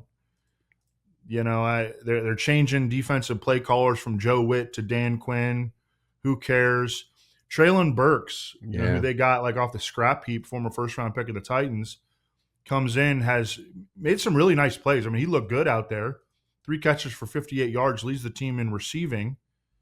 And he suffers a finger injury, needs surgery, not going to play against the Lions. So the Commanders just cannot buy any kind of break right now, and I'm with you. They're done. Terry McLaurin will not play this week, but he is traveling with the team to Spain. Then they have the bye, so hopefully McLaurin back in week 13. To me, that's the decision point on Jaden. They're 3-7 right now. If they go to 3-8, do they try to bring Jaden back and try to somehow sneak into the playoffs and win out? I don't know. I mean, the good news on Jaden is it's his non-throwing elbow. There's no fracture. There's no ligament damage. He won't have surgery. But yeah, there's definitely whispers already that he could be done for the year. Other small note here on the Commanders, Chris Rodriguez did indeed start ahead of Ja'Cory Krosky-Merritt, but Chris Rodriguez hurt his shoulder in the second half. In the first half, JCM only had 2 opportunities in the entire first half. So their intention was to go with all C-Rod. C-Rod ended up getting hurt, which is going to give JCM another chance to get back in here likely in week. I was going to say, the Washington started the season. They had one of the better running games in the NFL for like the first month of the season. That just has not been the case for the last 4 or 5 weeks. Ja'Cory Krosky-Merritt has been hyper inefficient. He's averaging over his last 4 games under 3 yards per carry. I think he's hit a rookie wall. I think the Deebo Samuel has hit a wall. Yeah. I mean, he's old, has had a million injuries. He did score a touchdown in this game, but 29 yards, like it's not a difference maker anymore. He started off the season looking fine, Yeah, but it's caught up to him. for sure. Let's go to the AFC now. We'll start with the Baltimore Ravens. Ravens moved to 2-0 since the return of Lamar Jackson. Was not a special offensive performance from the Ravens, just 4.9 yards per play in this game. Derrick Henry's longest run was 14 yards. But the good news, I thought, was Lamar looked like himself running the football. Did not break any big ones here, but in order for him to access his true ceiling, for this offense to access their true ceiling, you need the hamstring right. And it looked to me like Lamar's hamstring was indeed right in this game. Evan, what do you think of Ravens win in Minnesota? Yeah, and the Ravens defense is back, which it really sucks because there was that window where the Ravens defense was just hemorrhaging points because they lost everybody, but they were doing the Cooper oh my God. Cooper Rush, Tyler Huntley thing at the time. So they couldn't, use that to compensate. It would have been nice if Lamar Jackson had been healthy this entire time, to be able to capitalize on that window where the Ravens were a shootout team. And they're not a shootout team anymore because they got every single guy back except for Justin Madubuike. And now the Ravens have allowed 19 points or fewer in 4 straight games. The Ravens still get the Bengals twice here, and those could be some wild shootouts, once in week 13 and week 15. The Ravens also get the Jets in week 12, the Steelers in week 14. I mean, there are a lot of good spots here. I did take some, when Lamar was hurt, I took some Lamar MVP 100 to 1. I didn't really like it. I still don't think he's going to win because of the counting stats. But if they actually do win out, he'd at least be like in the conversation. I think he's down to 30 to 1 or so now. Other small notes from this game, this red zone role for Mark Andrews. I mean, again, a 2-yard touchdown here. He now has 3 short touchdowns in the 2 games since Lamar has been back. I think that is like sticky and meaningful. Rashad Bateman hurt his ankle in this game. We'll see what his status is. There were also some quotes after the game, like Harbaugh was saying, oh, we got to get Keaton Mitchell more. He keeps saying this, but they're not going to do it because Justice Hill is their pass down back. He's their 2-minute back. And you're not taking Derrick Henry off the field in base. So I think Keaton Mitchell is just a handcuff to Derrick Henry more than anything. He's also, I think, maybe one of the most underrated handcuffs, though. Yeah. Because people think, oh, Justice Hill is number 2. Keaton Mitchell has had some plays this year, and he hasn't had many plays, period, this year. But he's had on some of his plays, he looks shot out of a cannon. Oh, yeah. It was like a 25-yard run against the Bears that I remember. He had a 22-yard run in this game. In his career, he's averaging something wild in terms of his yards per carry, like 7 or 8 yards per carry. I mean, if he ever got the opportunity to get 15 carries, that would be a lot of fun to watch in a particular game. Yeah, Rashad Bateman sprained his ankle. DeAndre Hopkins, he only has 18 targets on the season, but he's averaging 11.6 yards per target. I think it would be interesting to see what he could maybe do in a full-time role. I love your bet on Lamar Jackson at 100 to 1. I wish that I would have done that at the time. So he comes back. Now the Ravens have won 3 games in a row. They have a soft schedule the rest of the way. No one else is running away with MVP. Yeah. It goes to show how important, how valuable Lamar Jackson is. And he almost won MVP last year. And there may be some voters in there that are like, hey, he deserved it last year because they gave him first team All-Pro. The way we give it to him is give it to him this year. If at the end of the season, Lamar Jackson has let him back. Yeah, I mean, my concern on it is just the counting stats, right? Because he missed 3 games or 4 games or whatever it was, Lamar Jackson is unlikely to reach them in yards, unlikely to reach the other guys in touchdowns and stuff like that. But yeah, certainly Lamar Jackson, obviously the most valuable or one of the most valuable players in the entire league. And yeah, just to Evan's point on who is the handcuff to Derrick Henry, if Derrick Henry got hurt, you would see Keaton Mitchell in the Derrick Henry role and Justice Hill staying in his role. Let's go to the Buffalo Bills. Bills lose to the Dolphins. Like, okay, it happens. You're on the road in the division, you lose. But it was the way that it happened that kind of struck me for the Bills. The Dolphins dominated this game from opening kick. Bills never really got in it. It certainly didn't help. They lost Dalton Kincaid to a hamstring injury. He's considered week to week. But man, this was a flat performance from the Bills here. Evan, what did you think of their loss to the Dolphins?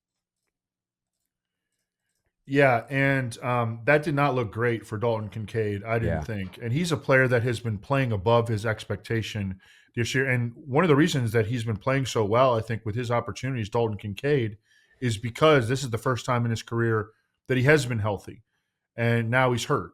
And so, and that just exacerbates. People have been talking about the Bills' lack of aggressiveness to go get a pass catcher for months and months and months. Brandon Beane had a meltdown on the radio, WGR 550 or whatever in Buffalo, when he was asked about, why he didn't address the wideout position in the draft and really in free agency. I mean, they did sign Josh Palmer, but Josh Palmer is kind of a jag and he's hurt now, of course. And then they had an opportunity to go get Rashid Shaheed, who only went for a 4th and 5th to Seattle, and they didn't do that. And then you saw on Sunday morning, this was funny, every national reporter had been fed the information from the Bills PR department that, we tried so hard at the deadline to get Jalen Waddle, and they wouldn't give him to us, and Quinnen Williams, and now they lose Dalton Kincaid. I mean, that really puts an exclamation mark on the Bills lacking dynamic players in the passing game. Yeah, Dawson Knox is going to step in here as a full-time player. We've seen this role before. I think we'll have a pretty solid projection on him. We have a lot of data on Dawson Knox out there without Dalton Kincaid already, but you can add him to the pile of tight ends you can pick up. Probably will catch 2 to 4 passes. If they score a touchdown, great. If not, you're probably in trouble. They do have a home game against the Bucs next. This is a very good spot for the passing game. Shakir, Coleman, Knox, they're all going to be in play here in a home game against the Bucs. Let's go to Browns. Browns lose to the Jets 27-20.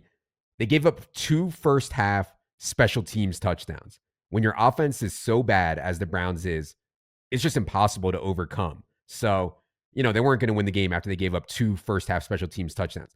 The only moderate surprise to me in this game was lack of efficiency on Quinshon Judkins. 22 carries for Judkins against the Jets without Quinnen Williams. 3.4 yards per carry. So that was a bit disappointing. Evan, any thoughts on Brown's loss to the Jets? It's just the Dylan Gabriel, Shadur Sanders thing. And Stefanski comes out after the game. And first of all, Shadur Sanders has been on the injury with a back injury. I don't know if that's severe or anything like that, but he's been on the injury report with a back injury. I don't even know if he's healthy enough to play. Certainly probably isn't getting very many reps in practice. And Stefanski comes out after the game and he's like, he doesn't sound inclined to go to Shadur Sanders. I do wonder if Jimmy Haslam would step in and be like, no, we're playing, because Stefanski's probably out the door anyways. I think at this point, I mean, I like Kevin Stefanski plenty personally, but I think, these teams find scapegoats for not winning. And so, and he already gave up play calling duties. So I could see the owner stepping in and say no. And actually, the owner, Jimmy Haslam, has said that he wants to see Shadur Sanders. I think we'll see Shadur Sanders at some point. Well, I think they should see Shadur Sanders. Why not? Let's see if he can play. Let's see. It's not a distraction. You're already total dust. Let's see if he can play. I don't think that that's crazy. They have announced, though, that Gabriel will start here coming up. I don't know if that's due to the back injury or anything else. A couple other small notes on the Browns. Cedric Tillman did come back here finally. He was immediately the wide receiver 2, 34 routes on 44 Dylan Gabriel dropbacks. He just does not strike me as a fit with Gabriel whatsoever. All Gabriel wants to do is throw it short, get the ball out quick, and that is not Cedric Tillman's game. It is David Njoku's game, but David Njoku only 22 routes on 44 dropbacks here. Harold Fannin, 33. I couldn't believe there was all these videos going around. David Njoku was so happy he didn't get traded. Why? I don't know. I get it. You don't want to move your family or whatever, but God, I mean, he's going to play half the routes now, and he's playing on the Browns. It's waste of his talent, which I think is pretty sizable. Yeah, but he's been there his entire career. Yep. And he's been through. I mean, he was on a team that went 0-16. Yeah. Yeah. So I mean, I actually do kind of get it in his case, but it's the Alvin Kamara corollary. Yeah. and it doesn't make any sense to us, but I think I understand how it could make sense to those guys. Yeah, I mean, he scored a touchdown here. It's just a tough click for me on these guys when they're kind of on Fannin and Njoku when they're kind of splitting, but I do think both of them are really, really talented guys. Broncos. This was the Thursday game. Broncos beat the Raiders to move to 8-2, but man, another puzzling, ineffective performance from Bo Nix and the Broncos offense. Raiders were on a short week off an overtime game, and Broncos scored 10 points at home against the Raiders. Just 4.5 yards per play. Broncos only got 10 first downs the entire game at home against the Raiders. So I don't know, Evan, what's going on with Broncos offense right now? A lot of people just say Bo Nix sucks. I don't know if it's that simple, but what do you think is going on with Broncos offense? And the Broncos have won 7 games in a row. Yeah. That's what you got a good coach, you got a badass defense, and you got an offense that you don't really know if it's going to show up. Bo Nix is so skittish. He's like throwing jump passes from the pocket. I think that he sees like pressure that isn't really there. His ball dies when he throws the ball downfield. I think he's not that good. And, they manufacture stuff for him. He throws a ton of screen passes, but he's just really skittish and uncomfortable as a player.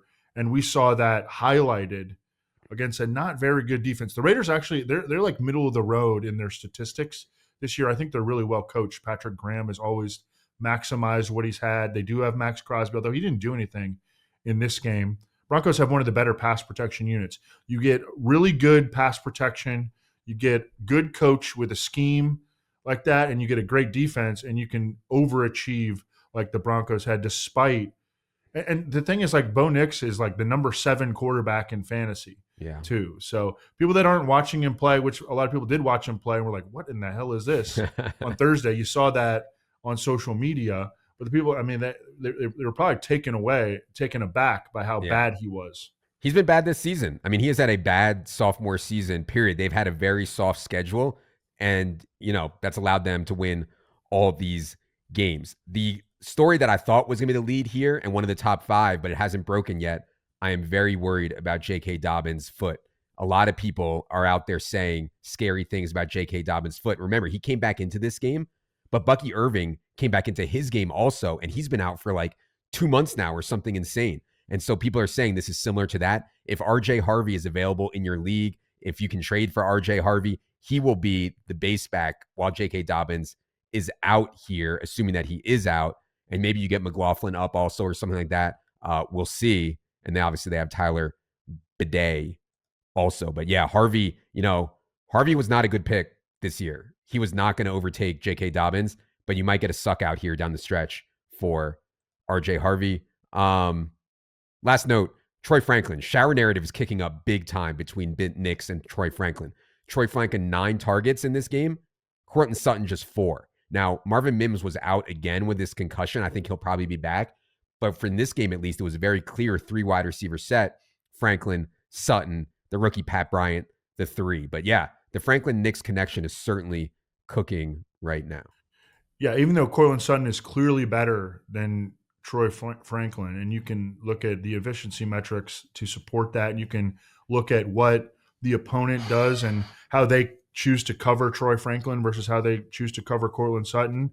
4 games in a row, Troy Franklin's had more targets than Courtland Sutton. Yep. Shower narrative. Let's go to Houston. So no CJ Stroud here due to a concussion. They get behind big to the Jaguars early. I thought they were dead. And then out of nowhere, 26 points in the fourth quarter from Davis Mills and the Texans offense to beat the Jaguars 36-29. Evan, what'd you think of Texans' comeback win over the Jaguars? Well, I think it's hard to have any great takeaways, at least in the passing game. The big news is Woody Marks. Marks emerging as the Texans' clear-cut number 1 back. Do you think so I have some thoughts on this, but people are going to say they were trailing this game. That's when Woody Marks plays. When they're behind, and if they get ahead next game, we're going to see a lot more Nick Chubb. And I have some thoughts on that. But yeah, do you think that was why Woody Marks really broke out in this game? They were down big almost the entire game. All right. I mean, that's fair. I think it certainly helped. But I mean, Nick Chubb was like nowhere to be seen, especially, and even in like the red zone, Yeah, goal where line. you would think that they'd want the bigger back. But that's fair. Hopefully, like we'll get a reporter maybe to ask a coach this week. I'll say that Woody Marks started, and that hasn't been the case. Yes. Like he actually started this game, which doesn't really matter, but it showed they had intent to, regardless of the score, to start Woody Marks here and play him. And clearly he has way more juice. I mean, he outsnapped Nick Chubb in this game 60-10. Dario Gunawable only played 5 snaps. And so this was like all Woody Marks. So yes, I do think there is a change here. I think when they're winning, we'll see more Nick Chubb, but there was a big change here. And Woody Marks is clearly should be their feature back, even in positive and neutral scripts. So yeah. But I would think that CJ Stroud is back this week. Yeah. At home. I'm sorry, not at home, but in Tennessee. Should be fairly decent weather against a very vulnerable Titans defense that traded away a bunch of guys and has dealt with injuries. All right, let's go to Jaguars. So again, Jaguars had a 29-10 lead going into the fourth quarter against Davis Mills, and they blow it to lose 36-29. Story to me continues to be Parker Washington. Shout out Penn State. No Brian Thomas Jr. here with the ankle injury. No Travis Hunter here with the knee injury. Washington shook Derek Stingley a few times. Now, he only had 3 catches for 33 yards and a touchdown. He did also return a punt, though, for a 73-yard touchdown. And, it's funny in cash, like a lot of the our optimals included, I don't know if our optimals included, but I know a lot of people played Parker Washington and Jaguars defense. So you got the 12 points there, the double dip. Oh, Evan, that is so sexy. the elusive double dip for Parker Washington and Jaguars defense. But yeah, what do you think of Jaguars? The double dip that we talk about, but never hits ever it. actually happens. It's not a good play to go out of your way to do it, but when you do it naturally and it hits, oh my God, what a feeling. God. Yeah. And the YouTube commenters are going to hate to learn that Parker Washington actually has 3 punt return touchdowns over the last season and a half. So yeah, shout out Penn State, who almost got a big win on over Indiana on Saturday. I don't know. You're probably not even paying attention anymore. I stopped. I gave up. It was too much. The UCLA loss was the straw that broke the camel's back. It was too much to handle. Yeah, Parker Washington has made some incredible catches. He was like double teamed in the back of the end zone, made a catch. I think Travis Hunter is expected back when he's eligible to come off IR, which is week 13.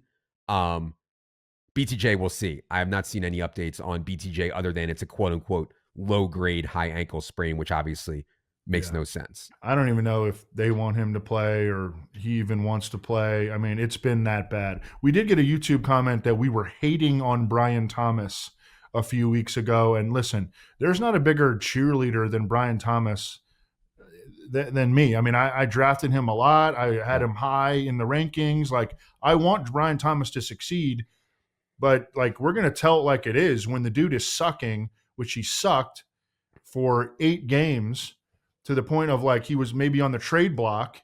I think that actually the biggest story in this game was not Parker Washington, it's Trevor Lawrence. And I think that like Liam Cohen is really frustrated. I don't know if you've seen like the body language that he had on the sideline about Trevor Lawrence. In 2 games since the Jaguars bye, also the Jaguars have been really, really run heavy. And maybe you could tie that to, Travis Hunter being injured and Brian Thomas being injured now. But like Travis Etienne hasn't been playing well either. And they've been very, very run heavy with their, the CPOE or the pass PROE, rate, pass rate PROE, over the pass rate over expectation. They're really, really low in that for 2 straight games. And I just wonder if Liam Cohen has kind of had it fed up with Trevor Lawrence. Lance Zierlein, who we've had on the show before in the offseason during draft time and covers the Texans. He was, obviously in tune to this game because it was Texans Jaguars, and he made a funny comparison. He like the kid at the end of the game who doesn't want the ball in baseball or football or whatever. That is Trevor Lawrence, and it's like not Drake May. Like both these guys have like let's just do that compare and contrast. Both guys have like elite skill sets. Trevor Lawrence could be a great runner. Drake May is a great runner. Trevor Lawrence could be a badass pocket passer, has a freaking cannon for an arm. Drake May is that. But Trevor Lawrence, despite having all those qualities, is not that. And, it's very, very frustrating. I think that the coach, Liam Cohen, is really frustrated right now. And you could tell via his play calling. Yeah. I mean, I think Trevor Lawrence just might not be it. He's always going to be a sub-average quarterback, not the stone worst, but somewhere around average to sub-average. It's not good. Evan mentioned the PROE stuff. You can look at all our pass rate over expectation data and all of our DVP data if you go to the NFL tab and then tools and research section of that. Last two notes for me on the Jaguars. This was Jacoby Myers' debut. He was clearly not fully ready to play. They said as much, only 16 routes on 32 Trevor Lawrence dropbacks. He did have a touchdown that got called back by penalty, caught all three of his official targets for 41 yards. So I thought a pretty good debut for Jacoby, all things considered. Brenton Strange has been designated to return from IR from his quad/hip issue. Sounds like Strange will practice this week. Let's go to the Chiefs. Chiefs were on a bye. They play at Broncos in a massive AFC West game. Isaiah Pacheco is going to be, questionable for this game. And the other big question for me coming out of the bye is, can they get Xavier Worthy going? Will they do things like the Lions just did for Jameson Williams? Will they do that for Xavier Worthy? But yeah, any thoughts on Chiefs as they come out of their bye here, Evan? To me, the biggest question mark is, are they going to be able to fix that what had started to become like a crumbling pass protection? We saw the Bills just take them apart from a pass protection standpoint in that game before the bye. And I think that a big key to that is getting back their first round pick, Josh Simmons, who had been away from the team for a personal matter for like a month or maybe even longer. And it sounds like he is going to practice and hopefully play, because they're going to friggin' need him because they're going to Denver in week 11. Is that Broncos helmet behind you a signed Nick Benito Broncos helmet? As a lifelong Broncos fan since roughly September, it is not signed, but I'm going to be at training camp in my full laundry. I'll have the jersey, Wow. I'll have the hat, I'll have all the stuff, and I'll try to get it signed by Nick Benito. And if the Broncos do lose this game to the Chiefs, I'll be sure to really be mean to my wife and my kids, because I'll be so affected by what happened to the Broncos on Sunday. Okay. Let's go to the Raiders. Another embarrassing offensive performance for the Raiders. Defense actually played unreal in this game on Thursday, but the special teams was bad. The offense was bad. Raiders lose again. Geno hurt his quad late. Brock Bowers only caught one pass on 11% target share. It was an offensive mess, which to be expected when the Raiders go to Denver. But still, what do you think of Raiders' latest meltdown? They actually got off to a decent start. The Raiders did. But then as soon as Jackson Powers Johnson went out, I mean, they have like 1.5 good offensive linemen. Colton Miller has been out with no signs that he's going to return anytime soon. And then the other half is Jackson Powers Johnson, and he went out and just everything collapsed for the Raiders. I mean, everyone was getting sacks for the Broncos. How many sacks did they even had? It felt like they had 10. Yeah, Benito had like, I think, did Benito get one? Yeah, Benito had 1.5. Yeah.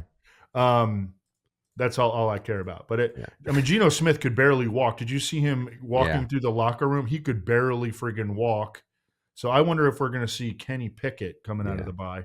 Yeah. I was disappointed. Not surprised. On Monday Night Football, I mean. Yeah. I was disappointed. Not surprised, but disappointed. Jack Bech only 8 routes. Tyler Lockett 28. Do we really need that? Do we need to see Tyler Lockett for 28 routes and Jack Bech for 8? It just scares me that they got rid of Jacoby. They said all along Jack Bech plays Jacoby's position, and then you still don't give Jack Bech a boost in his role. It scares me that maybe he's been like so bad in practice they don't even want to put him out there. But I think it could just be as simple as Tyler Lockett is Geno Smith and Pete Carroll's boy. Yeah. You're probably right. Another thing, Deontay Thornton, who had been, on the inactives list, but now comes up because of, trades and injuries and all that. He is just awful. I mean, there's a reason why a guy who's 6'5" and runs 4.3 flat goes in the 4th or 5th round or whatever, because dude can't play like at all. I mean, he was horrible. Trey Tucker should have had a touchdown in this game, Yeah. but Thornton got called for he screwed up a pick play. He had another horrible drop. Like, there's a reason that dude is not playing. They do play the Cowboys next, so this will be the best spot that they have. I hope Geno can play in this spot because this is the best spot that Bowers, Genty, Trey Tucker, all these guys will have rest of season. Chargers. So no Joe Alt here. Thorne's worst offensive line. Herbert takes 5 sacks. This was the Sunday night game. Takes a ton of hits. Got his ankles messed up. And they still beat the Steelers 25-10. Just really impressive from Justin Herbert. Kamani Vidal carried a huge workload here. But it wasn't the cleanest game, but it was a productive game. Evan, what do you think of Chargers win over the Steelers? And it's still terrifying because Justin Herbert in this game, so the Chargers were like, all right, we're going to throw all quick passes in this game. And according to Next Gen Stats, Justin Herbert, he averaged 2.2 seconds to throw. The guiding point for time to throw, according to Bill Walsh, has always been 2.5. 2.2 is way faster than that. And Herbert still took 5 sacks and was pressured on 30% of his dropbacks. That's how bad the offensive line. Have you seen the Pat McAfee thing where they go through and they're showing all the PFF grades for the Chargers starting offensive linemen, and they're each the worst at their position in the league? I mean, that's what we're down to. Yeah. And they changed the offense, and Herbert is still taking a ton of hits. I mean, it's that is terrifying. So I thought it was notable that a lot of those quick hitters went to Quentin Johnston, not Ladd McConkey, not Keenan Allen. They threw 2 quick hitters to Trey Harris and a bunch of them to Quentin Johnston. And, it's just not going to be clear on a week-to-week basis. Ladd is so good. There's just a lot of guys here for a team that is now going to throw less and is going to be struggling for efficiency as much. So, yeah, it's scary a little bit, but QJ and Ladd are just the guys that I think that you want. Oh, Aranda Gadsden suffered a bruised quad in this game. Went for an MRI on his bruised quad. Turns out he's day-to-day with a mere bruise. They play the Jaguars next. Oh, good news. Amar Hampton was at some, charity thing. And, I saw some stuff. He was, taking pictures with fans. And he told the fans he's going to be back after the bye. So, week 13, hopefully we get to see Amari Hampton. I hope, I pray that we do then. But Vidal's played well. What do you think about that, Evan? You think when a Hampton gets back, has Vidal done enough to keep a role here next to Amari Hampton? I mean, I do. Yeah. But I usually am more on the optimistic end of those kind of situations, whereas, look, Amari Hampton was a first-round pick. Yeah. He was starting to really catch fire before he went down. Yeah. But, I don't know. Trying to get into the head of Jim Harbaugh can be a difficult thing. For sure. He had a great quote. They said, do you have an update on Justin Herbert's health? And he said, I don't have an update on his physical status, but he remains a beast or something like that. Okay. It's wild. They're 7-3. They've lost their entire offensive line. They've lost 2 all-pro left tackles. They lost their best running back and, theoretically their second best running back. And their third best running back, I guess, if you think that Hassan Haskins was that. They lost Khalil Mack for 4 or 5 weeks. Yeah. It's been unbelievable what they've dealt with, and they're 7-3. Let's go to the Dolphins. What a win for the Dolphins. Just absolutely dominate the Bills at home. Devon Achane goes nuke. After the game, my brother, Mike McDaniel, drives his car to a Bills bar in South Beach. You got to let him know, Evan. There's this bar, I guess, in South Beach. That's some Bills bar. There was must have been maybe 1,000, 500 to 1,000 people at this bar, Bills fans. Mike McDaniel pulls up on him. I love this guy, man. I know everybody else hates him. I still love Mike McDaniel. Evan, what do you think of Dolphins win over the Bills? No question. The award for the best pull-up play of Week 10 goes to Mike MFN McDaniel. Thank God he didn't get fired. This would have never happened, right? And then his explanation, he was like, dude, I live in that area. I'm by there all the time, He knew that it was going to be packed with Bills fans. But, I love that move. I love the petty. For sure. Achane, Jalen Wright, and Ollie Gordon were all active for this game. The snaps, though, were dominant for Achane. Achane 47, Jalen Wright 10, Ollie Gordon 2. I mean, you just can't take Achane off the field. He is their number 2, at times their number 1 pass game option, and he can also carry it 20 plus times a game, and he can break off 60-yard runs like it's nothing. And this is why there was a case for Achane to be the number 1 overall player in fantasy. There are not many guys who can carry the ball 20 times, run for 60-yard touchdowns, and catch 8 balls in a game. There's just not that many. So unbelievable player. He's kind of a unicorn. Yeah. 188 pounds and, can do this heavy lifting. Yeah. He's a unicorn. Greg Dulcich in what I would call the Darren Waller role, 17 routes on 23 Tua dropbacks, only caught 1 of his passes. But, Dulcich is going to be in the mix as another dusty tight end that's out there at least. Jets. This was the first game for the Jets since the Ahmed Gardner and Quinnen Williams trade. And by the way, they're stealing my very valuable IP, Evan. There was some tweet went viral where some Colts fan was like, we're not calling you Sauce, we're calling you Ahmed. But anyways, I digress. I did see that. Justin Fields, ridiculous. Justin Fields throws for just 54 yards. Justin Fields runs for just 28 yards. Jets still win on the back of 2 special teams touchdowns. They did lose Garrett Wilson for 3 to 4 weeks due to an aggravation of the knee injury he came into this game with. Evan, thoughts on another win for the Jets? Yeah, not a whole lot of thoughts other than the game. I mean, it was 14. They scored 14 quick points, both on return scores, as you mentioned. Yeah. I did hear that. And then, they just kind of coasted the rest of the way. Justin Fields didn't play well, obviously. And then Aaron Glenn was non-committal about the quarterback, but it just seems like he's not going to tell us who the quarterback is on a week-to-week basis going forward. Anyway, Justin Fields, they got the Thursday night game this week. I mean, I would think that Justin Fields, assuming that he does start, which I think that he will, he'd be on a short leash against New England. Agree with that. And you're asking him to do it with Arian Smith, Tyler Johnson, Isaiah Williams at wide receiver. I mean, it's pretty bleak. A.D. Mitchell was not ready to play here for them. Garrett Wilson is out 3 to 4 weeks. But yes, obviously Fields has been absolutely atrocious. I will note, we talked a bunch last week about Breece Hall in the wake of the trade. 21 carries to 3 over Isaiah Davis for Breece Hall. Also had a 42-yard catch. I still don't feel great about Breece Hall. I'd still be selling off of this. If somebody wants to buy Breece Hall, and we'll talk about this more in rest of season 150, but I'd still be selling Breece Hall if people want to buy off of this performance here against the Browns. I think maybe the most interesting situation involving the Jets right now would be, again, A.D. Mitchell was healthy. It was a healthy scratch here. Now he has a window maybe to get on the field and maybe even be the Jets' number 1 receiver in the back half of the season, because you got Garrett Wilson injured.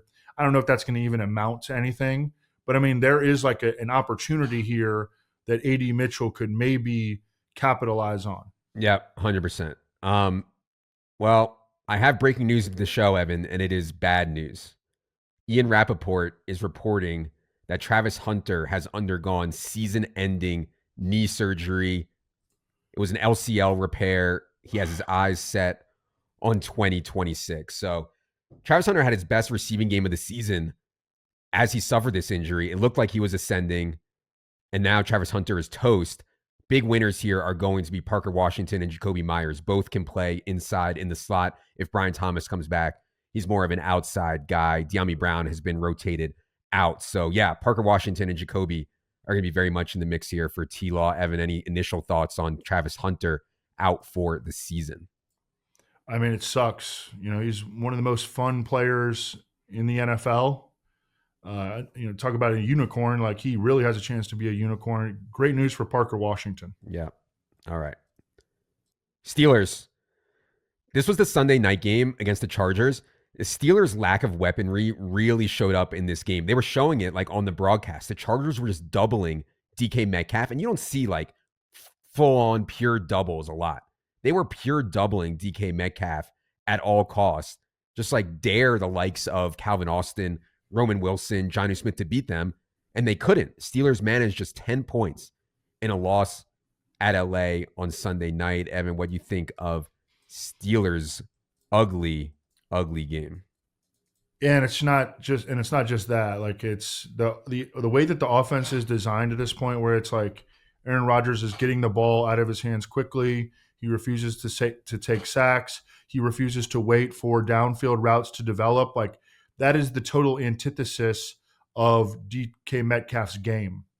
So we're going to see really bad weeks for DK Metcalf. I think he'll pop up for another couple decent games by the end of the year, but we're going to continue to see really clunkers out of DK Metcalf because the offense is just not designed to feature his strengths. So they play the Bengals this week, and this is going to be a huge topic in DFS. How much do you trust this Steelers offense, even in a game against this horrific Bengals defense? We'll talk more about that on Friday night.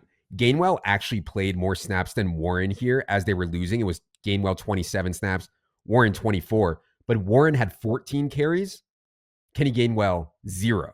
So, I mean, they want to get Jaylen Warren the ball as much as possible. He's a way better runner than Kenny Gainwell, but they have to be leading for them to do it full blast here. And he'll be a good play. Jaylen Warren's going to project well for us against the Bengals. I guarantee that. I guarantee that. Last team today, Tennessee Titans. Titans were on a bye. They will play the Texans on Sunday. Things to watch for to me are status of Calvin Ridley. And also, like, I don't know if you saw these rumors that the Patriots actually wanted to trade for Tony Pollard. The Titans refused to do a deal because the Titans owner did not want to help Mike Vrabel, which seems crazy, but yeah. So Pollard and Spears still there. We'll see on Calvin Ridley. Evan, any more Titans thoughts? I totally buy that story too. I mean, it made all the sense. It makes no sense other than something irrational to have happened for the Titans to not trade Tony Pollard to New England. Yeah, 100%. All right. That is going to do it for another edition of the Team by Team show. We'll be back for rest of season top 150 on Wednesday, and then Friday night for in-season subscribers, myself, Evan, and Wiggins going position by position through Sunday's main slate. For Evan, producer Ryan, producer Luke, be sure to subscribe to our YouTube. I'm Adam. Good luck, everybody.